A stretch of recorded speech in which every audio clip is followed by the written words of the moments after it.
Alright guys, this is a video I've been wanting to make for a while. I've been reloading for about 2 years now, and this is my reloading setup here.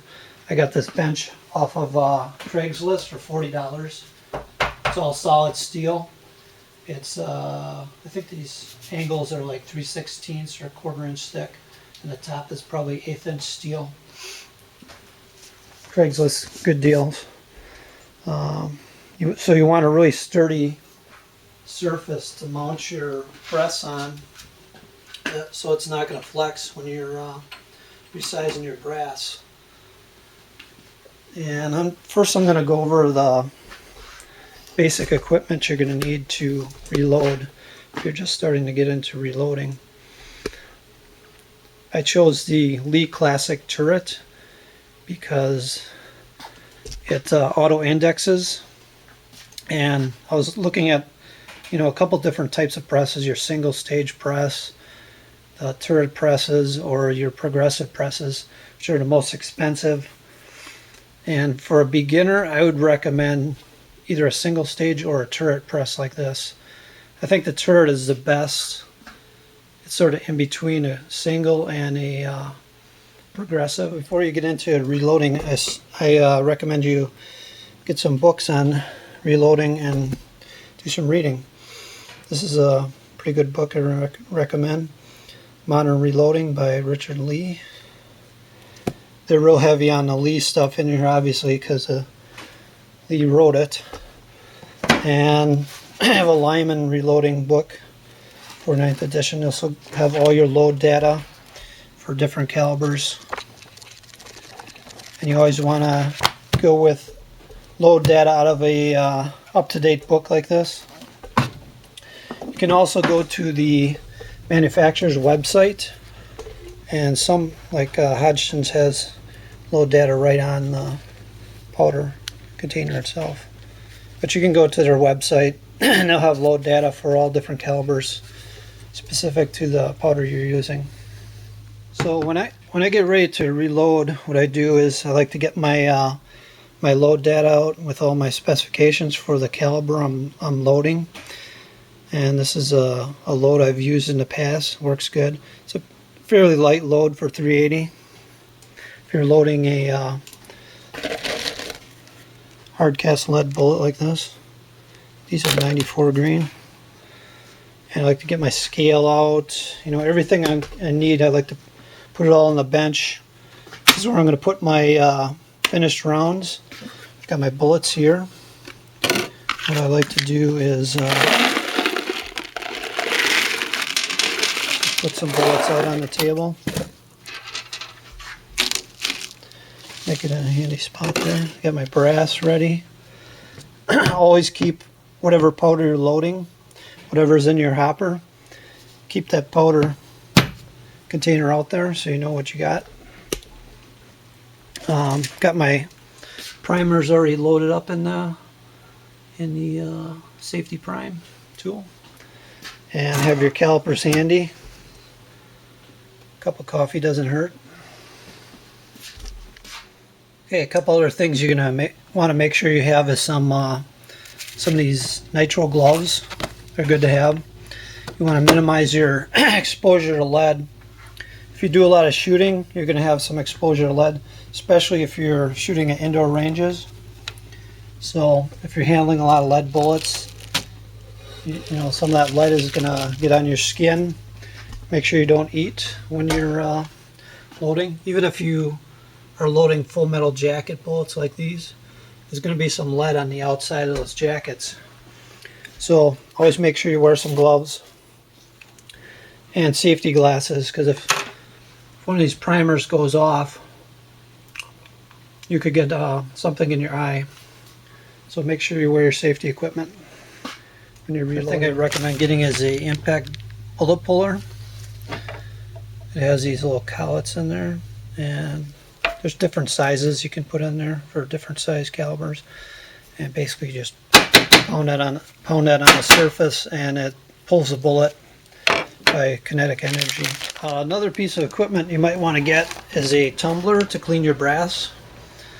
It's not really necessary. You can just wash your brass, get the dirt off it. But if you want nice polished cases, you can get one of these tumblers. I recommend the Lyman. This one's pretty handy. It has a plug right here. So when you're done cleaning your brass, you pull that plug, and then you put a pan underneath here. All the media will come out. And what I use is this new finish. It puts a little bit of wax onto your cases and polishes them up nice. And when you're resizing your brass, it'll make it a little easier to resize. And you can buy the media made specifically for tumbling cases, or you can buy this walnut pet bird litter. It's basically ground up walnut shells. This is a lot less expensive than buying the media that they make specifically for tumbling cases.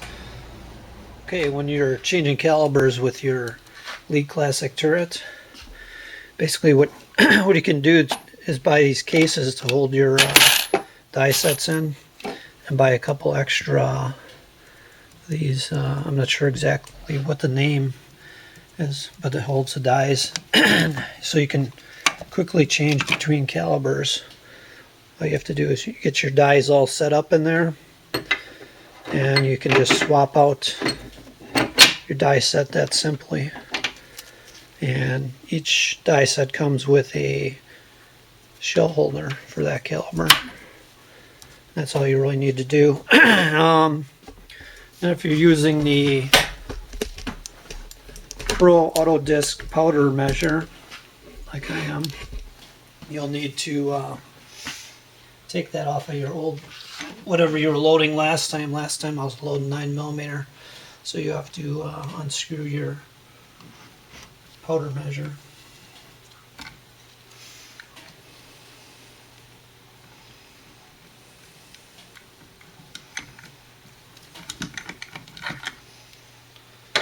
And if you're going to use the Pro Auto Disc powder measure, like this one here, you're going to want to get this extra riser for your die sets. It's right here. It's not that expensive. You could actually buy an extra riser for each set, each die set, for each caliber you load. What that does, it raises up the powder measure high enough so that it will clear your priming tool.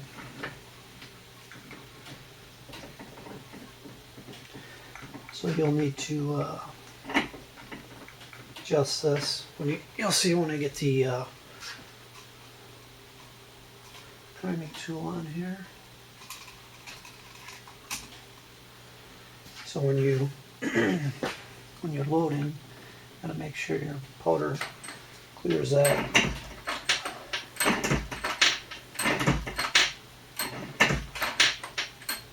Just adjust it so it clears your priming tool.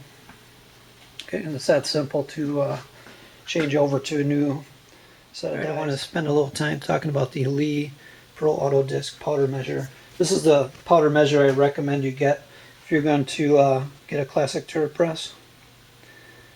It's worked out great for me. It's been very consistent in the charges it drops. So they have all the directions on here, and it comes with a chart with a lot of different powders listed on here, and it kind of gets you in the ballpark which disc to use for what charge level you're at, how much of a charge you want to drop. So it has a disc with all different holes in it, and the disc is going to, you take these two nuts off, and then your hopper will lift off, and your disc is under here. Basically the way this works. Piece of brass, your shell holder,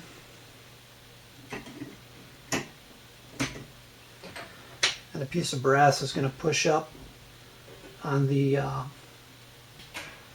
powder disc measure. And this would be the hole that your powder is going to drop out of. It'll drop into this hole. It'll drop into your brass. That's how you get your charge. The only negative I've found when using the Lee Pro Auto Disc Measure is if you're loading a really small charge, say like you're loading some 380, and when I load 380 I've been using this number 30 disc here, that really small hole there. And if you're using some large flake powder like red dot, it doesn't measure very consistently because the flakes will get caught up in that hole and then it just doesn't measure very consistently. So I've been using HP 38 for 380. That's a pretty good powder, and it's a smaller grain size, as you can see. So that's the only negative I've come across so far. If you're going to throw a really small charge, use a small flake or a flattened ball powder, or a ball powder with a small particle size. Try to stay away from the large flake powders. Okay, I'm going to show how the Lee Safety Prime works. Get your tray of primers and you put your two over it. I like these Remington primers because the tray is small enough that it fits without dropping any of the primers on the floor. The Safety Prime tool has these little nubs on it. What you have to do is shake it a little bit. All your primers will turn the right direction. Some of them are a little stubborn. You might have to help them out a little bit. That's basically how that works. So, okay, this is how I get started when I'm loading with the Lee Classic turret. I always use the indexing bar to index the press. I get my my load data all set up here, and what I'm looking for is 3 grains of Hodgson's HP 38. Got my powder loaded up in the hopper here. It's already filled up. So what I like to do is turn on my scale, get a piece of brass, and put it into the shell holder. Index the press so the powder measure is over the brass. And when I first turn the powder measure on, what I'll do is I'll cycle it a couple times, dump the powder back into the hopper. I'll do this 2-3 times. So I know the powder is flowing good. Okay. Then what I'll do, I will drop 10 charges. So in this case, I can drop 2 charges in each time I fill up the case. Then I'll put it on my scale. So that's 2, 3, 4,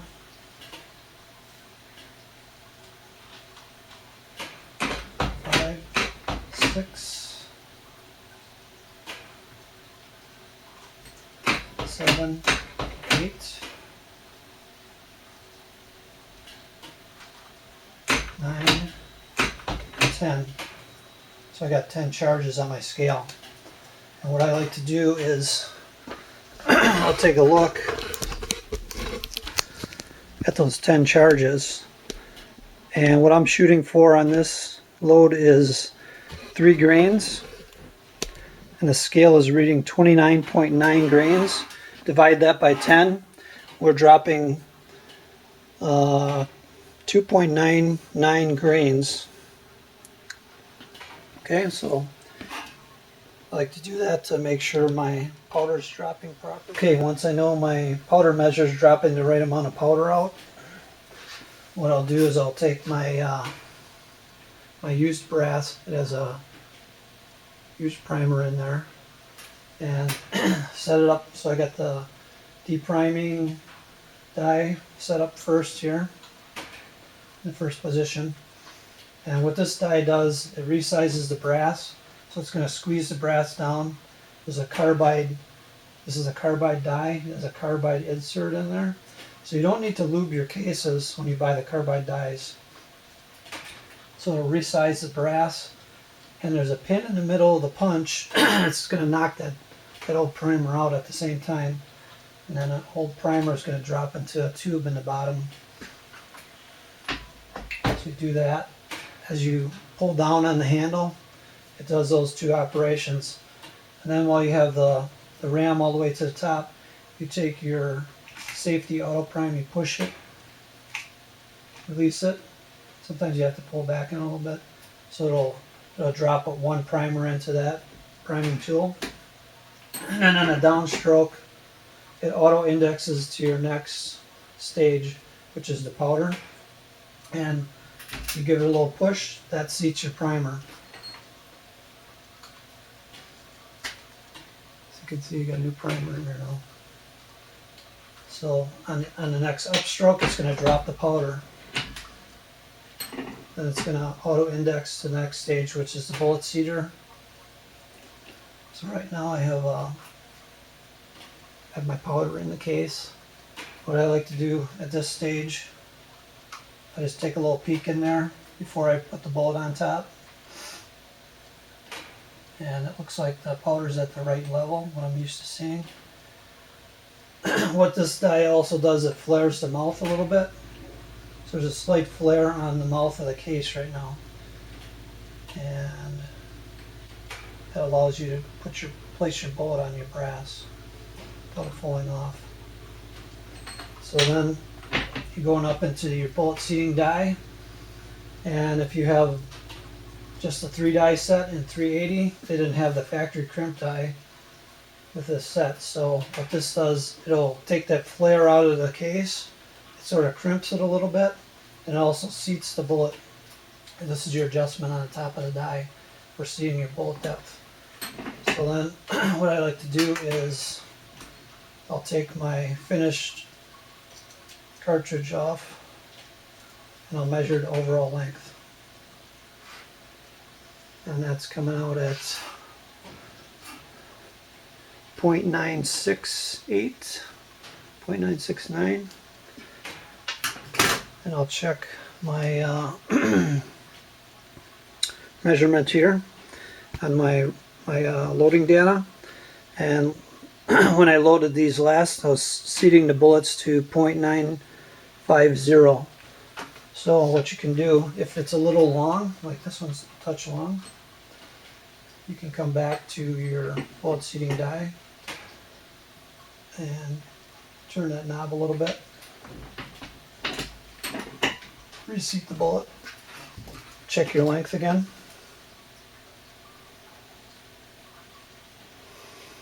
That didn't make much of a change. And go back. Seat that bolt just a touch more.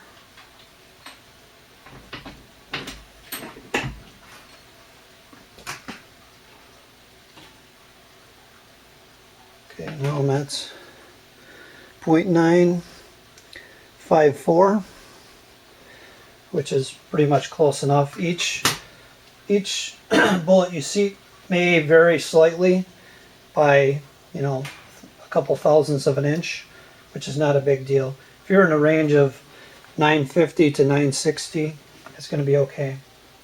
So I'll drop my finished round in there, and that's a completed round. That's basically the whole process. I bought some 380 Starline brass. Bought this stuff new. So at the time I started loading 380. 380 was really hard to find, so I had to buy some new brass. So I'm just going to load a few rounds up here.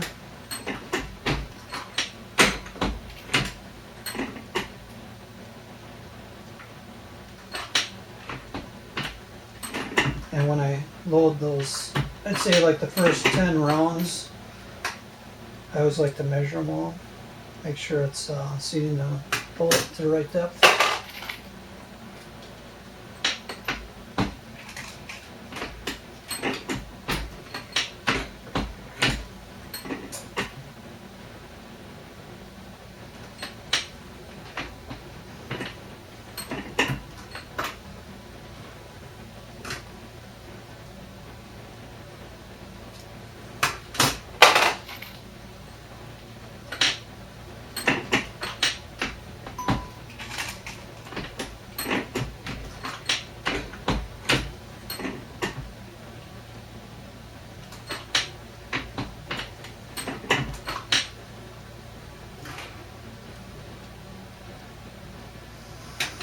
So after you're comfortable and you figured out your bullets are all seating to the right depth, you don't need to measure each one. You could just come back and measure like one every 25 or 50 bullets, whatever you're comfortable with.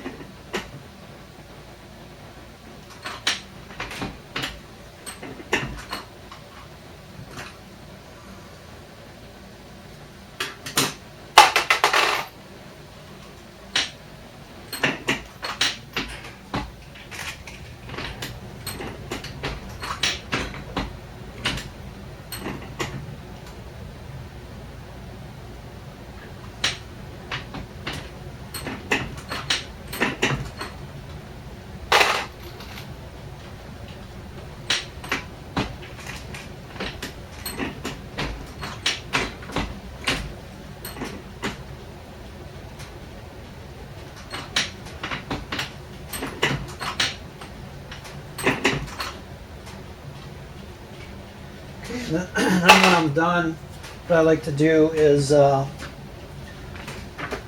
take one of these reloading data sheets and I'll cut that strip off. I'll fill out all that information and I'll put it in with the rounds along with it'll have the date, and I loaded all these and I keep them all separate. So like up here I've got some other 380 that it's basically the same exact recipe, same everything, but I reloaded this on a different date, so I want to keep those separate in case there's a problem where I have to pull all of my bullets, which I've never ran into any problems so far. I got a bunch of 9mm. That way you know when it was loaded, what type of powder's in there, how much powder, and you can crony those when you're working up a load. If you have a crony, it's a good idea to keep a record of the velocity of those rounds that you loaded. That's about it. I found it's a really good hobby, and you can save quite a bit of money, especially if you use lead bullets like these, which I'm getting away from. I'm going to go with all full metal jacket from now on, because with my 9mm, I've loaded some of those a little bit too hot. I went by the recipe that they called for lead, hard cast lead bullets, but I was getting some leading in my some of my guns, so I'm gonna just stay away from that. And you buy your bullets from Precision Delta. I'll show you. Last time I bought some bullets, I bought this box from Precision Delta. There's 1,000 full metal jacket bullets in here, and it was like $75 delivered. So you're not saving a whole lot of money if you're loading lead hard cast lead bullets. You save a little bit. I think some places you can get 9mm hard cast lead for maybe like $50 for 1,000, but then with the shipping, you know, it ends up being $60 or something. And Precision Delta for about $75, you get 1,000 full metal jacket. These are 115 grain and free shipping. Quite a deal. Alright guys, hopefully that'll help you out if you're trying to make a decision on whether or not to purchase a Lee Classic turret. If you like my videos, subscribe, and don't forget to check out my other videos. I think I have about another 70 or so videos uploaded to YouTube. Most of them are firearms related, so check out the channel. Alright, thanks. Take care guys.